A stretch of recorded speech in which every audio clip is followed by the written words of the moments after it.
3. Del Prut al Dniester. Nada fuera de lo común marcó el comienzo de aquel domingo, 22 de junio de 1941. Una fecha grabada hoy en la memoria de todos. Lucía sobre Odesa un cielo límpido y brillaba el cálido sol sureño.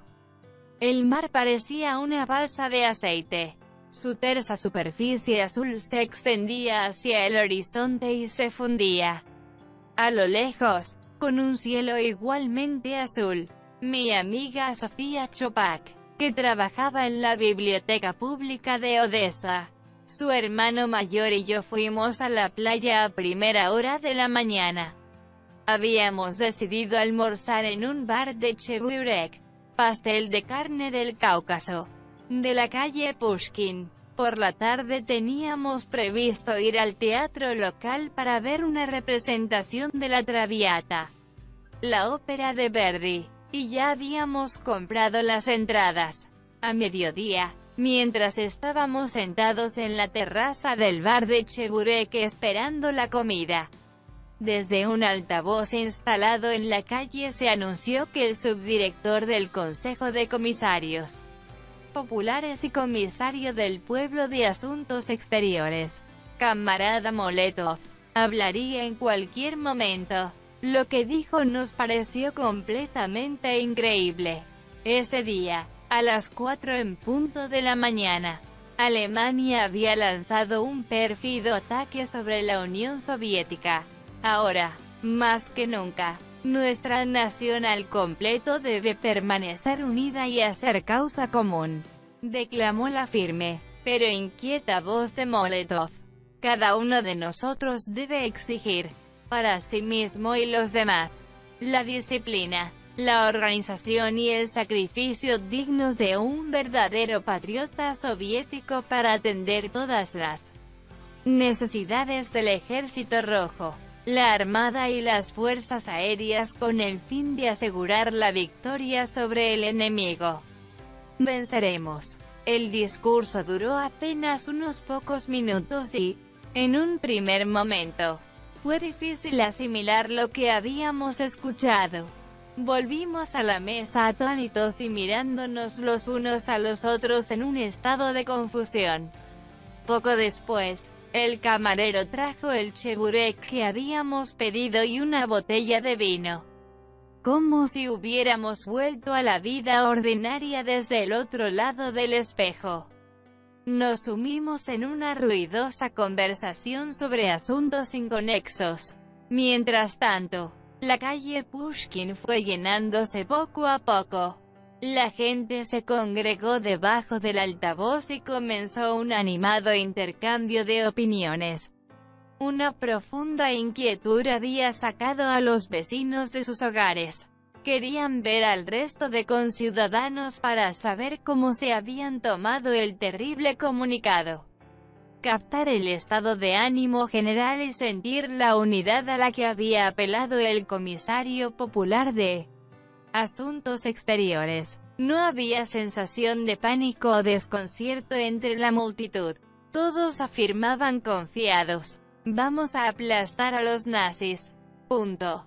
Nadie en Odesa canceló sus planes de ir al cine, al teatro o un concierto, ni su tradicional paseo dominical a lo largo del Boulevard de la Marina al sonido de una banda musical. Al contrario, los auditorios estaban abarrotados. La ópera, el teatro dramático ruso, el teatro juvenil, próximo a otro ubicado en la calle de los Griegos, y la Filarmónica Municipal, hasta el circo, que representaba un número de tigres amaestrados, tuvo un público entregado. Nosotros tampoco renunciamos a la ópera y, a las 7 en punto, ya ocupábamos nuestros asientos del palco 16 del anfiteatro para presenciar el primer acto de la Traviata. El montaje invitaba al público a creer que estaba en la lujosa residencia de Violeta Valéry, la cortesana parisiense. Los decorados, el vestuario, las voces de los cantantes, la ejecución de la orquesta, la propia decoración del auditorio, con sus molduras doradas y una lámpara de araña de cristal que colgaba de un techo ornamentado con bellos frescos de un pintor francés. Todos los elementos parecían estar en perfecta armonía, pero algo me impedía disfrutar de tan refinado espectáculo. Era como si todo aquello formara parte de una realidad distinta que se estaba alejando de nosotros a marchas forzadas. En el primer entreacto, propuse a mis amigos salir del teatro. Bajamos hasta el mar, sobre el escenario del Boulevard de la Marina. La banda interpretaba alegres marchas militares. El sonido de las trompetas y el redoble de los tambores resonaban por toda la orilla. Sobre las tranquilas aguas de la bahía de Odessa se veían las siluetas de los buques de guerra de la flota del Mar Negro. El viejo crucero Comintern, que había sido reconvertido en minador. Los destructores Saumion, Boyki y Besupreshny, y los cañoneros Krasnaya Abjasia, Krasnaya Grusia y Krasnaya Armenia. Los cascos de acero, los mástiles y las imponentes torretas provistas de largos cañones parecían estar más en sintonía con nuestro estado de ánimo. Al fin y al cabo, se había declarado una guerra, según las órdenes de movilización anunciadas al día siguiente. Estaban llamados a filas los nacidos entre 1905 y 1918 y aptos para el servicio militar. Nací en 1916, así que me encontraba en esa categoría.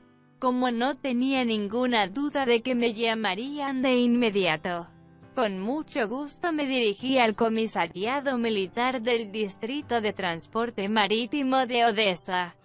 La cita en la oficina de reclutamiento me pareció una ocasión formal. Así que me puse mi mejor vestido de crepé de China y unas bonitas sandalias de talón alto. En el bolso llevaba el pasaporte, el carné de estudiante y el certificado de graduación de la Escuela de Francotiradores de la Osuavia Gym de Kiev. Había mucha gente a las puertas de la oficina de reclutamiento del distrito. Tardé unas 2 horas en entrar. El espacio era sofocante y estaba lleno de humo. Se escuchaban portazos a cada minuto. Un bronco funcionario del registro militar con la cara llena de erupciones rojas y azules intentaba explicar alguna cosa a 2 tipos de aspecto rústico que se le habían acercado. Me miró con expresión de agobio y me dijo: «El personal médico se recluta a partir de mañana». «No soy médico», le respondí, pero apartó la mirada inmediatamente, dando nuestra conversación por terminada. Sin embargo, no estaba dispuesta a aceptar que me ignorara y le planté mi certificado de francotiradora sobre el mostrador que había delante de él. El funcionario, irritado, dijo que en su lista no aparecía ninguna categoría de francotirador y añadió un comentario sarcástico sobre la Osuavia Gym y las mujeres que querían ser soldados sin tener la menor idea de lo que eso entrañaba. En resumen, que me obligó a abandonar su despacho.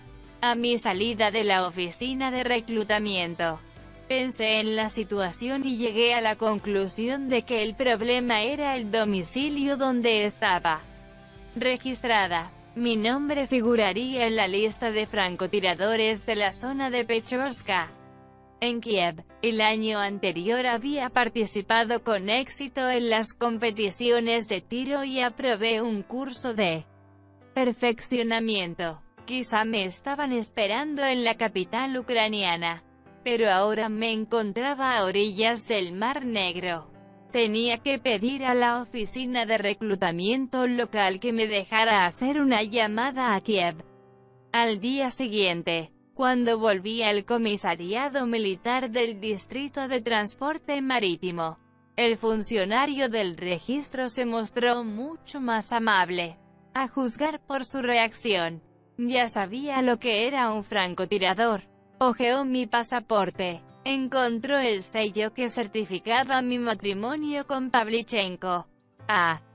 Y me preguntó si mi marido tenía alguna objeción a mi ingreso voluntario en el Ejército Rojo. No había visto a Alexei Pavlichenko desde hacía 3 años, pero respondí que no había ningún impedimento al respecto. El funcionario se quedó con mi pasaporte. En una oficina adyacente, empezaron a recopilar documentación militar. En la tarde del 24 de junio de 1941, todos los nuevos reclutas congregados en la estación, algunos parcialmente uniformados y otros vestidos de civil, fuimos hacinados en un tren militar especial. El convoy avanzaba lentamente por la línea que, en dirección al oeste, cruzaba la estepa junto al Mar Negro. Pronto divisamos las tranquilas aguas del estuario del Dniester brillando a mano derecha. Y después pasamos por las estaciones de Shavo, Kolesnoye, Sarata, Artsais y Lavani. A veces, el tren hacía una parada larga en una estación y nos daban de comer. Pero nadie nos explicaba nada ni hablaba de nuestro destino final. Simplemente nos dijeron que íbamos al frente. Y noté que el corazón empezó a latirme con fuerza. Que sea pronto. Que sea pronto. Los jóvenes de mi vagón comenzaron a indignarse. No llegaremos a tiempo. Se cargarán a los nazis sin nosotros. Así de mal entendíamos la magnitud del desastre que se había desatado tan repentinamente sobre nuestro próspero y bello país. El tren se detuvo en una estación secundaria a las 3 de la mañana del 26 de junio. Nos dieron la orden de salir de los vagones y formar una fila, tiritando un poco a causa de la humedad de la madrugada. Los nuevos reclutas emprendimos la marcha por un camino de tierra y, a las 7 en punto, llegamos a un bosque muy frondoso. Estábamos en suelo besarábico, en medio de las unidades de retaguardia de la 25. División de Fusileros Chapayev. Allí fue donde me entregaron mi primer uniforme militar y me convertí en soldado del 54. Regimiento de Fusileros Stepan Razin del Ejército Rojo. Las prendas eran totalmente nuevas, lo cual demostraba el excelente funcionamiento del servicio del comisariado de la división y el celo con el que se gestionaba la intendencia. Eran de un tejido de algodón caqui, una gorra de campaña, una guerrera de cuello vuelto, pantalones abombados a la altura de los muslos, parecidos a las calzas de equitación, y botas de piel de quirza artificial, 2 números más grandes de lo necesario. También nos dieron un cinturón con hebilla de latón, una máscara de gas en una bolsa de lona, una pequeña pala de zapador en una funda, una cantimplora de aluminio, también en una funda, un casco SSH-40, bastante pesado, y un atillo que contenía varios artículos, entre ellos una toalla, una camiseta y una muda de ropa interior, un par de fajillas de repuesto para los pies, balsas para provisiones, artículos de aseo personal y otros enseres. En la mochila guardé mi sencillo vestido con cuello de encaje y mis cómodas botas de lona con cordones, y me despedí de la vida civil. Mi primer desayuno militar fue delicioso. Gachas de alforfón, té dulce y un chusco de pan denso.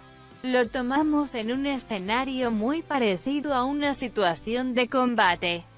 Se oía el sonido lejano del fuego de ametralladoras y explosiones de obuses repitiéndose cada cierto tiempo al oeste. Los reclutas novatos nos sobresaltábamos al escuchar las detonaciones, pero los sargentos y sargentos mayores más veteranos nos dijeron que no nos asustáramos, ya que esos proyectiles y explosiones no nos harían ningún daño.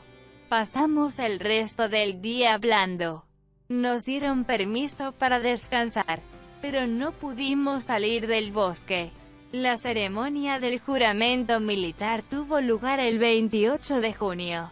Nos recibió el instructor político jefe y comisario militar del 54 Regimiento, Yefim Andreyevich Maltsev, que nos habló del historial combativo de la 25 División de Fusileros Chapayev, que en 1919 había estado bajo el mando del legendario héroe de la Guerra Civil Vasily Ivanovich Chapayev, y de los gloriosos regimientos de fusileros, el 31, Furmanov Pugachov, nuestro 54, Stepan Razin y el 225, Frunze Domashkin, en 1933.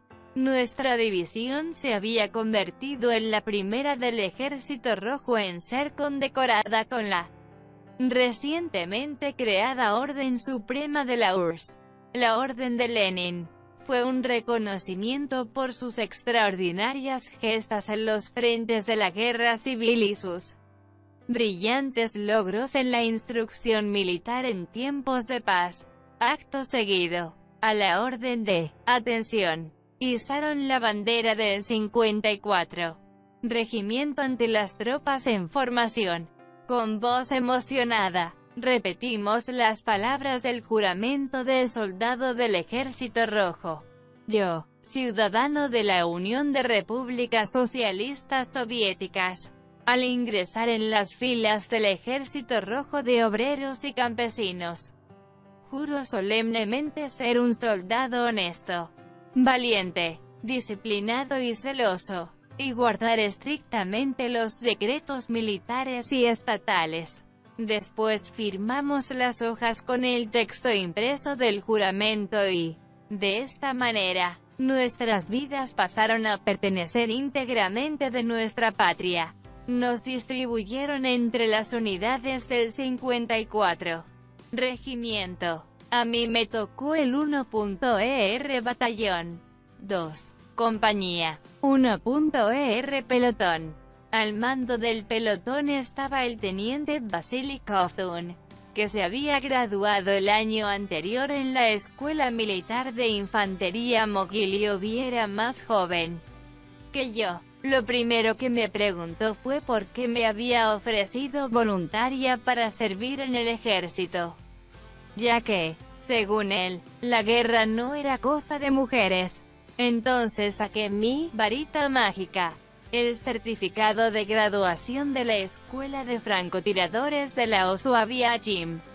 El teniente se mostró sumamente escéptico con el documento y dijo que representaría una petición al comandante del batallón, el capitán Sergienko, para trasladarme al pelotón médico, ya que, en su opinión, las mujeres solamente podíamos desempeñar tareas sanitarias. Fuimos al puesto de mando del 1.ER Batallón. Allí se repitió la misma conversación. ¿Por qué quería combatir? ¿Acaso no me daba cuenta de lo peligroso que era? Etcétera. Contesté hablando de mi padre, que había servido durante un tiempo en la División Samara. Así se llamaba antes la 25 División Chapayev, durante la Guerra Civil, y había conocido a Chapayev sobre mi trabajo en la fábrica Arsenal, la cual cumplía órdenes del Comisariado Popular de Defensa, y sobre la historia militar de nuestro país, que yo había estudiado exhaustivamente en la Facultad de Historia de la Universidad de Kiev. Iván Ivanovich Sergienko, una persona seria, juiciosa y experimentada, me escuchó con mucha atención y ordenó a Kovtun que abandonara la inepta idea de trasladar a la francotiradora Pavlichenko a la sección médica. Yo estaba rebosante de felicidad. Camarada capitán, estoy lista para tomar posesión del arma adecuada para mí. Pero no tenemos fusiles de francotirador, respondió Sergienko. Bueno, pues un 3 líneas estándar. Tampoco tenemos de esos. Entonces, ¿cómo voy a combatir, camarada capitán?, pregunté perpleja. De momento, el arma principal de los nuevos reclutas será la pala. Ayudaréis a los soldados a cavar trincheras y rutas de comunicación, y a rehacerlas tras los ataques de artillería y los bombardeos. Aparte de eso, os entregaremos una granada PGD-33 en caso de que los nazis se abran camino. ¿Sabes cómo funciona una granada? Sí, camarada capitán. Excelente, dijo sonriendo. Por ahora puedes retirarte. He leído muchos relatos sobre los primeros días de la Gran Guerra Patriótica. Sus autores son generales al mando de grandes unidades, oficiales al mando de regimientos, compañías y pelotones, y personal político. Como las batallas tuvieron lugar a lo largo de todas nuestras fronteras, los participantes en los enfrentamientos escribieron relatos muy diversos. Recuerdo el episodio de la fortaleza de Brest, cuyos defensores resistieron casi un mes. Allí también se produjeron feroces refriegas durante 2 semanas, que acabaron en retiradas causadas prácticamente por el pánico, con la consiguiente pérdida de cuerpos y divisiones enteras, el abandono de maquinaria militar, y el cerco y posterior rendición de numerosos destacamentos de tropas soviéticas. Lo mismo sucedió, por ejemplo, en los frentes del noroeste, oeste y suroeste. Allí, en el transcurso de 3 semanas, los invasores nazis avanzaron entre 300 y 600 kilómetros sobre el territorio de la URSS. Pero la 25. División Chapayev estaba en el frente meridional, en su flanco situado más a la izquierda, ocupando una línea de defensa ya preparada de cerca de 60 kilómetros a lo largo del río Prut. Allí, las cosas se desarrollaron de manera distinta, más favorable para nosotros. El 22 de junio de 1941, los rumanos, que eran aliados de la Alemania nazi, intentaron cruzar el río y fueron repelidos. La semana siguiente transcurrió con escaramuzas menores y duelos de artillería, durante los cuales los Chapayev mantuvieron sus posiciones. También hubo intentos de trasladar la acción militar al lado enemigo. Un batallón de nuestro regimiento, con base en la ciudad de Kabul, aterrizó sobre suelo rumano y derrotó 2 compañías fascistas, de las cuales hizo prisioneros a una 70 de soldados y oficiales. Nuestras tropas también tomaron la ciudad de Kiliabeke, donde 8 piezas de artillería y 30 ametralladoras cayeron en manos rusas como trofeo de guerra. Las unidades rumanas que habían cruzado el Prut el 23 de junio también fueron convenientemente repelidas y alrededor de 500 soldados enemigos se rindieron en el enfrentamiento. En conjunto, durante un período de 8 días, del 22 al 30 de junio, el enemigo perdió hasta 1.500 hombres y no logró conquistar ni un centímetro de territorio soviético. 1. Entonces hubo un giro en los acontecimientos. Durante los primeros días de julio se abrieron brechas en nuestras defensas más norteñas del río Prut, en los sectores de Yazhivets y Mogilyo-Podolsky. Gracias a su enorme superioridad de efectivos y tecnología, los invasores organizaron rápidamente un avance y el frente meridional empezó a desmoronarse. Ello dio lugar al cerco de Besarabia. del cual tuvieron que ser rescatadas las divisiones de fusileros 25, 95, 51 y 176. Así, a mediados de junio tuvo lugar una ardua retirada a través de las estepas del Mar Negro, con constantes batallas en la retaguardia. El 19 de julio, nuestro valeroso regimiento se hallaba en la línea de Kairaklia Bulgaríka. El 21, en la de Novo Pablo VSK Novi Artsais. El 22, en la línea de Artsais. Y el 23, en la línea de Karolino Bugas al estuario del Dniester. El día 24, los regimientos de la división ocupaban varias líneas. En el poblado de Starokasachi, en el Alto 67, en Cherkesy y en el pueblo de Sofiental. Llevamos a cabo la retirada siguiendo lo que llamábamos escenarios. Unas unidades cubrían la retirada, otras se replegaban y otras preparaban nuevas posiciones de fuego. El funcionamiento era el siguiente. Los regimientos 31, Pugachov y 287, de fusileros defendían. El 54, regimiento Razin se retiraba y el 225, regimiento Domashkin se atrincheraba. Entonces, las unidades militares intercambiaban los puestos. Los Domashkin luchaban, los Pugachov se retiraban y los Razin cavaban trincheras. A veces, la retirada se hacía a la luz del día y, otras veces, de noche, para evitar los ataques de la aviación alemana y rumana. Viajábamos en vehículos todoterreno, aunque no disponíamos de muchos en el regimiento. Apenas 18 en total, y, además, 9 de ellos pertenecían a la compañía médica. Sin embargo, había muchas carretas de 2 caballos, oficialmente 233, pero a mediados de julio solamente quedaban 2/3 partes. También hacíamos marchas forzosas a pie. La estepa se extendía a ambos lados de la carretera, como un libro abierto. En las cálidas noches de julio yacía delante de nosotros, enigmática y silenciosa, pero durante el día retumbaban en ella las descargas de cañones. Se incendiaban sus matorrales y desprendía olor a pólvora quemada. La población local se retiró de Besarabia con nosotros.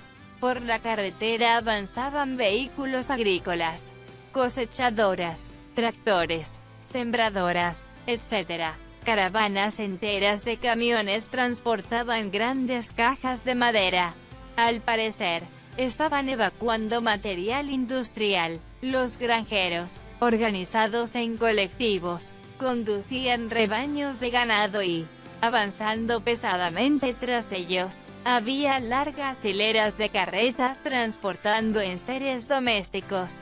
Por no hablar de la enorme multitud de mujeres con niños pequeños, adolescentes y ancianos que, abatidos, caminaban fatigosamente por las cunetas polvorientas, mirando atemorizados al cielo y estremeciéndose a cada cañoneo de artillería.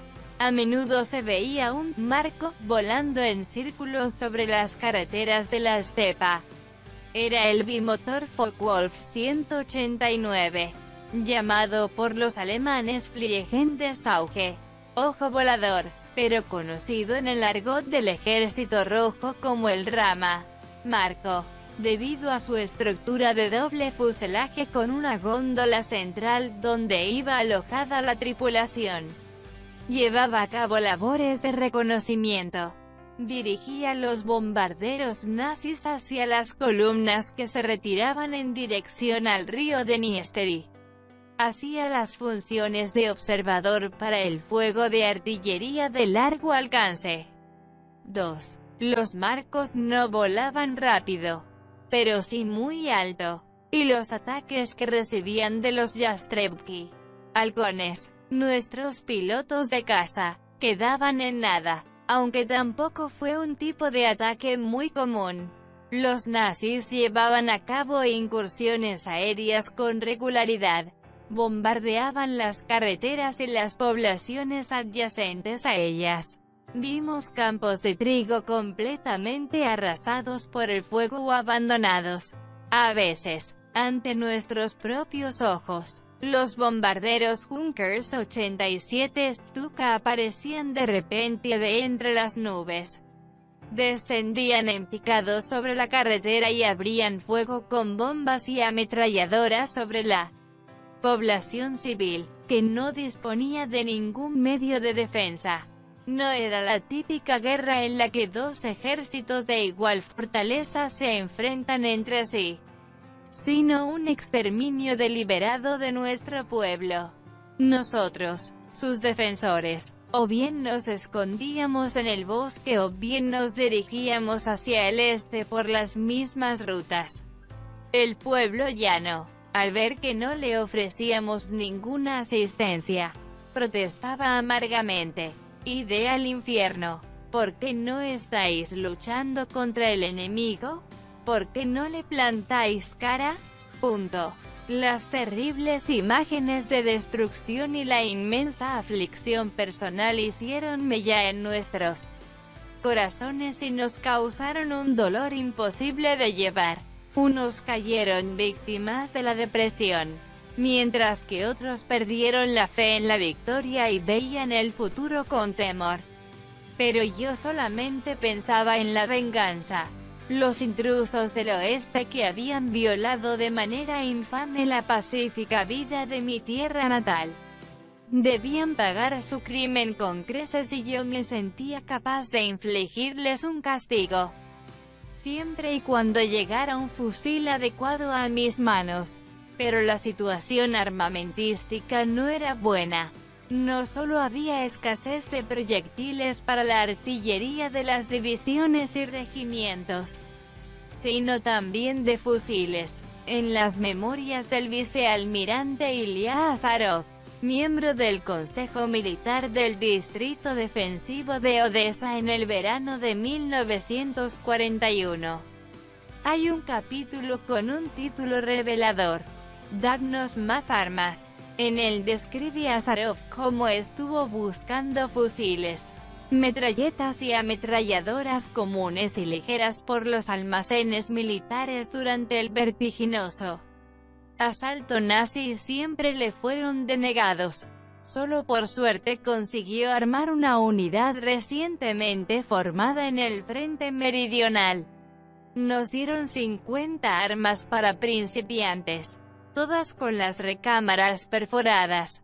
La fábrica tapó los agujeros a petición nuestra. La mayoría de los fusiles se pudieron aprovechar. Los probamos en el campo de tiro y, para satisfacción nuestra, resultaron estar listos para su uso. 3. Un fusil Mosin estándar, modelo 1891/1930. Cayó en mis manos en la segunda mitad de julio después de que nuestro regimiento se viera expuesto a fuego de artillería pesada en la línea de Novo Pablo VSK Novi Artsais. Era muy frustrante tener que ser testigo de la batalla con una simple granada en la mano. Pero era infinitamente peor tener que esperar a que el camarada que tenías al lado cayera herido y su arma pasara a tus manos. Una esquirla de proyectil hirió severamente a un compañero de regimiento que se había puesto a cubierto en una trinchera, empapado de sangre. Me entregó sus 3 líneas. Tras un fuego de artillería preliminar, los rumanos se prepararon para atacar cuando, junto con el resto de los soldados de nuestro primer pelotón, coloqué mi fusil sobre el parapeto de una trinchera poco profunda. Fijé la mira trasera en la marca 3, es decir, para una distancia de 300 metros, y tiré del cerrojo hacia mí. Lo volví a empujar hacia adelante, asegurando así que hubiera un cartucho en la recámara, y una bala ligera. conocida como Bala L o modelo 1908, quedó lista para ser disparada. Abrimos fuego a la orden del subteniente Cawthon. Las metralletas ligeras de la compañía también entraron en acción. El resultado de este enfrentamiento menor estuvo determinado por nuestro efectivo contraataque. Salimos de nuestras trincheras e hicimos retroceder a los fascistas un buen trecho. El campo de batalla quedó en nuestras manos y los soldados del 54. Regimiento de fusileros recogimos las armas de los enemigos muertos. Entre los trofeos había fusiles Mauser checoslovacos VZ-24 del calibre 7.9 milímetros. Como nuestros cartuchos no encajaban en sus armas, también tuvimos que quitarles las cartucheras a los cadáveres. Naturalmente, esta solo fue una solución parcial a los problemas de armamento de nuestros soldados. El subteniente Cawthon vino a mi encuentro al verme con un 3 líneas colgado del hombro. Temí que me ordenara cederlo a uno de los soldados, pero tras la reciente victoria contra el enemigo, el comandante del pelotón estaba de buen humor, así que entraste en combate con los demás. Soldado Lyudmila, así es, camarada comandante, respondí. ¿Y cómo te sientes ahora? Excelente, camarada comandante. ¿Llegaste a disparar?, preguntó. Sí, gasté un peine de cartuchos entero. Bien, el sargento mayor registrará el fusil a tu nombre. Veremos qué clase de francotiradora eres. Preferiría tener un arma con mira telescópica. Camarada comandante, le dije. El resultado sería muy distinto.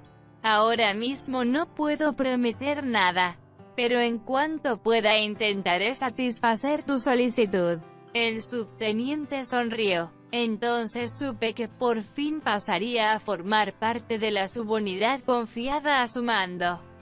Mientras tanto, la retirada seguía su curso. Los Chapayev llegamos a la orilla occidental del río Dniester. Lo cruzamos y, el 26 de julio, establecimos posiciones defensivas en la ribera oriental sobre la línea que unía Gradenitsa, el pueblo de Mayaki, Franzfeld y Karolino Bugas. Al norte estaban las murallas del distrito fortificado número 82 de Tiraspol. 4. Habían sido construidas mucho antes de la guerra y no estaban mal dotadas. Eran de hormigón y tierra reforzada y disponían de pasos de tiro hechos de piedra, fosos y trincheras profundas, ubicadas en caponeras y semicaponeras. Había alrededor de 100 piezas de artillería de distintos calibres y varios centenares de ametralladoras estándares y ligeras. El UR-82 también tenía un espacio de almacenamiento subterráneo con equipamiento militar diverso. El alto mando soviético esperaba contener aquí la oleada del avance enemigo y pulverizar las divisiones de infantería rumanas y alemanas en las orillas del Dniester, para, posteriormente, devolverlas a la frontera oeste. Me extiendo en la descripción del UR-82 porque sus almacenes militares fueron muy útiles para las divisiones de fusileros 25 y 95. Nuestro 54 regimiento recibió por fin algunas ametralladoras medianas Maxim, ametralladoras ligeras de infantería de Aktiariov, DP, fusiles Mosin 3 líneas y SVT-40 automáticos, y repuso completamente el stock de munición. Y a mí, por fin, me entregaron un fusil de francotirador Mosin con mira P. Emelianov, completamente nuevo, todavía con el lustre grasiento de fábrica. Sin embargo, los planes de nuestros generales de dar un giro radical a la situación desde el UR-82 no se cumplieron, con una superioridad de 5-1. Rumanos y alemanes se embistieron con fuerza. Del 26 de julio al 8 de agosto se libraron feroces combates en los alrededores del distrito fortificado de Tiraspol, y las unidades del Frente Meridional se vieron obligadas a retirarse a las afueras de Odessa. La defensa soviética se extendía ahora a lo largo de la línea que conectaba los núcleos habitados de Alexandrovka, Buyalik, Brinovka, Karpovo, Beliayevka, Ovidiopol y Karolino Bugas. Mi debut, por llamarlo de alguna manera, como francotiradora en combate fue en Beliayevka, el 8 de agosto de 1941. Nunca olvidaré ese día. Beliayevka era una vieja población, bastante grande, fundada por los cosacos de Zaporizhia junto al lago Bieloye, a unos 40 kilómetros de Odessa. Gran parte del asentamiento estaba formado por cabañas de arcilla prensada y techos de junco. Había también algunas construcciones de piedra, una iglesia, una escuela de una planta y varias casas que, antes de la revolución, habían pertenecido probablemente a los ricos del lugar. Una de ellas albergaba ahora las oficinas del Consejo Rural. Tras una larga batalla, la parte occidental de Beliayevka había quedado en manos de las tropas del rey Miguel I de Rumanía. Pero, a pesar de nuestras cuantiosas bajas, no conseguían avanzar más. Al caer la tarde, nuestro 1.er batallón había asegurado la posición en el lado oriental del pueblo. El capitán Servienko requirió mi presencia en el puesto de mando y señaló con el dedo los confines de Beliayevka. Entre el denso arbolado se podía divisar una casa cuyo soportal, provisto de tejado a dos aguas, estaba bien iluminado por el sol del ocaso. Salieron al porche dos hombres ataviados con uniforme de oficial y unos cascos que parecían rústicos cuencos de pudín. El reino de Rumanía los había comprado a los holandeses para su ejército antes de la guerra. Parece el cuartel del Estado Mayor. ¿Puedes alcanzarlo desde aquí?, preguntó el comandante de batallón. Lo intentaré, camarada capitán, respondí. Entonces, adelante, dijo, y se hizo a un lado para verme en acción. Nuestra semana de estancia cerca del UR-82 había sido más o menos relajada y, tras replegarnos en la retaguardia, había tenido tiempo de dejar mi nuevo fusil apto para una situación de combate. Para ello había tenido que desarmarlo por completo y hacer algunos retoques en las piezas. Por ejemplo, había eliminado la madera que había a lo largo del surco del guardamanos para que no estuviera en contacto con el cañón. Había limado la punta de la culata para que el cañón encajara a la perfección. Había alojado el cañón de manera adecuada en la parte delantera y había introducido un relleno entre el cajón de mecanismos y el cargador, con el fin de asegurar que las distintas piezas del cerrojo funcionaran correctamente. Era recomendable trabajarlos cuidadosamente con una pequeña lima de aguja. Un fusil debe tener un mecanismo de disparo eficiente, fiable y estable. El clima nítido y sin viento que se había instalado sobre las estepas de la ribera oriental del Dniester era idóneo para calibrar un arma. Primero, con las miras abiertas y, después, con el telescopio. El primer ajuste se hacía apuntando a un rectángulo de 25 por 35 centímetros situado a 100 metros de distancia. Para el segundo, el fusil se fijaba a un soporte, o a algo similar, para asegurar su estabilidad. La finalidad era regular la mira telescópica con la ayuda de las miras abiertas.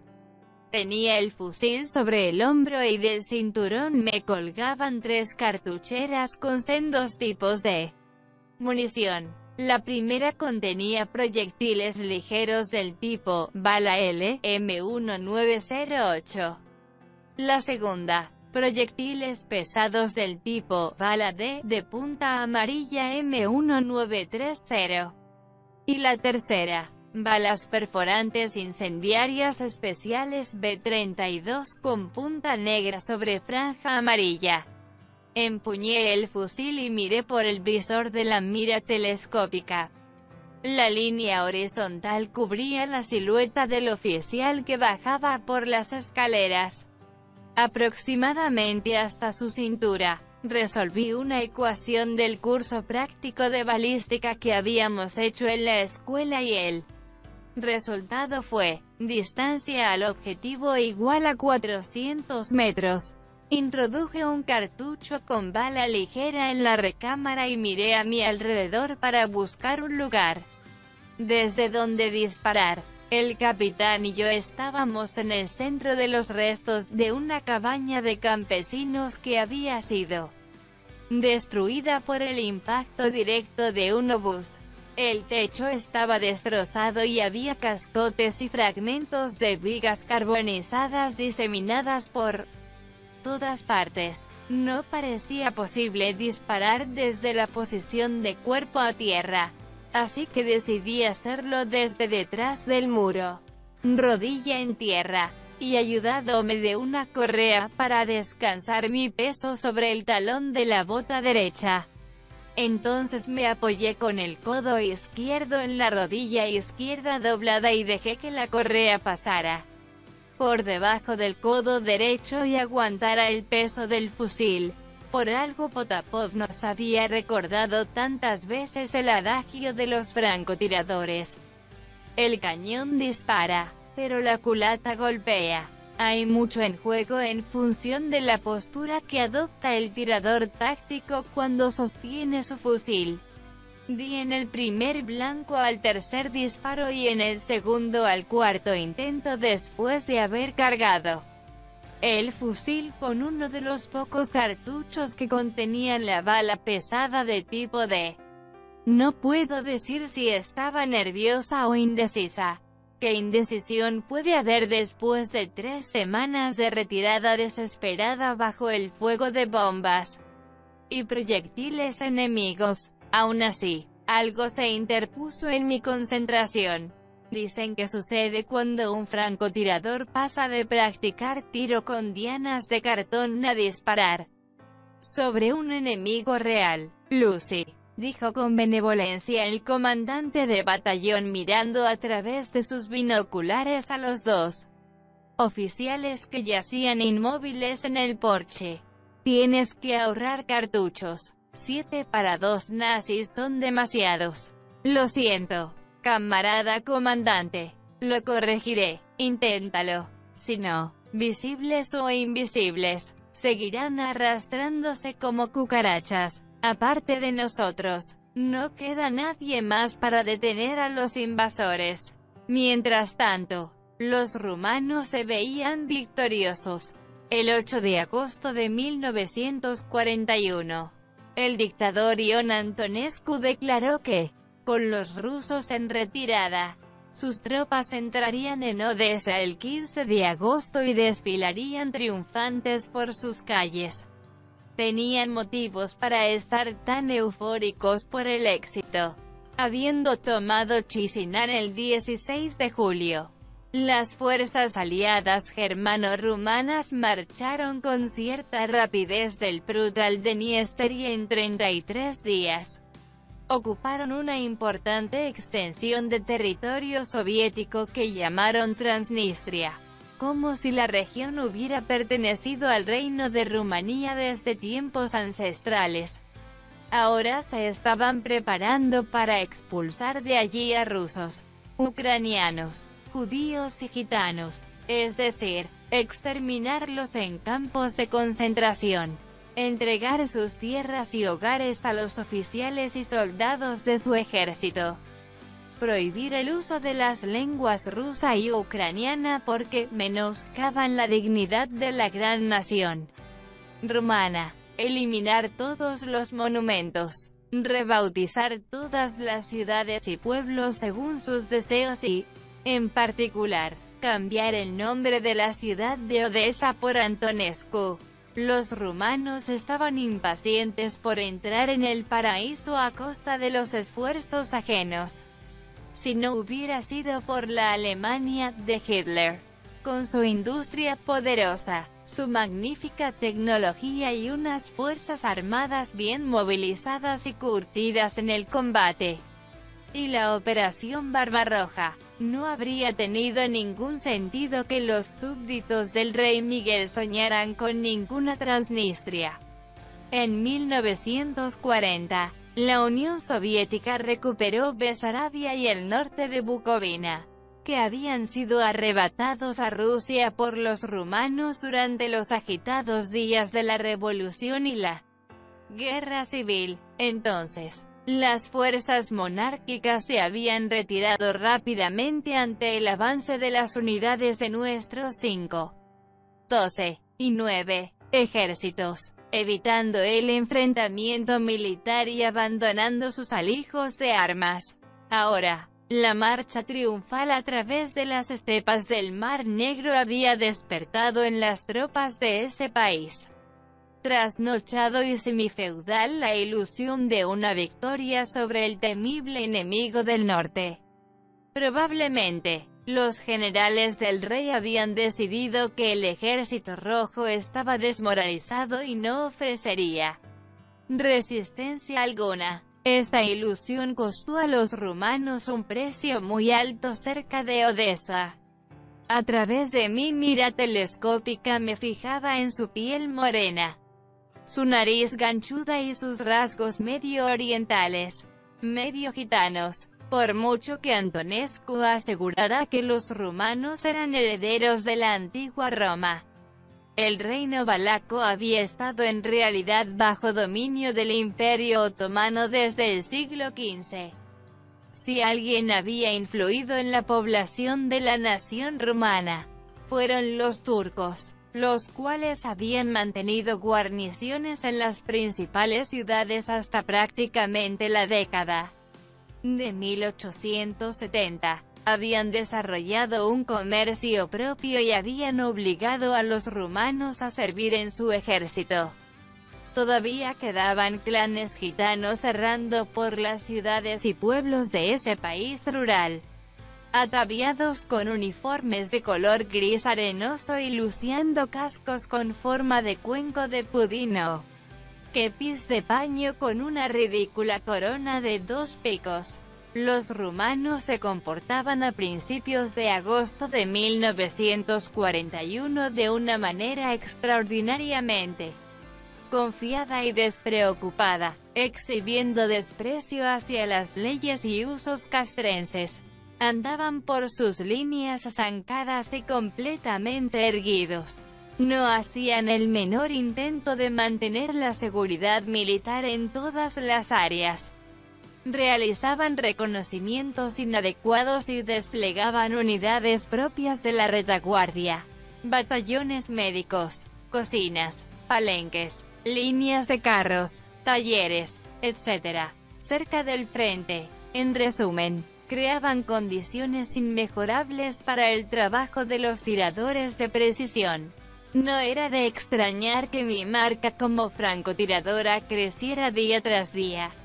Huelga decir que la orden de Antonescu de tomar Odesa el 15 de agosto no se llegó a cumplir a pesar de que el 4 Ejército, a las órdenes del general Nicolae Kuperke, contara con más de 300.000 soldados y oficiales y tuviera a su disposición 80 aeronaves militares y 60 tanques, a los que se sumaban también algunos destacamentos de la 72 División de Infantería. Para contrarrestarlos, nosotros disponíamos de 35 aviones, entre 5 y 7 tanques en buen estado de funcionamiento y entre 50 y 60.000 efectivos.